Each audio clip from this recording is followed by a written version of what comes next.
આઈ એમ કેસી Gohil. English ભાવવાચક સંજ્ઞામાં આજે આપણે થોડા આગળ વધીશું. શબ્દ 1. બહુ જ ખુશીના સમાચાર. That is A good news. બહુ જ દુઃખદ સમાચાર. How sad. ઓ મારા પ્રભુ, ગુડ્સ હેવન્સ.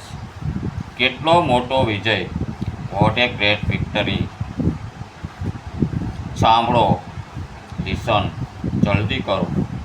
Hari up please. કેટલું ભયાનક. How terrible. કેટલું અપમાનજનક. હાઉ ડિસ્ગ્રેસફુલ. તદ્દન નકામી વાત છે. હાઉ એબ્સર્ડ. એની એટલી હિંમત. હાઉ ડેર હી. કેટલું મીઠું. How sweet. કેટલું સુંદર. How lovely. એવું કહેવાની તને હિંમત કેમ થઈ? હાઉ ડેર યુ છે ધેટ. પ્યારે. Oh dear. જલ્દી ચાલો. Hurry up. Walk fast. ચૂપ રહો. Quiet please. Please keep quite.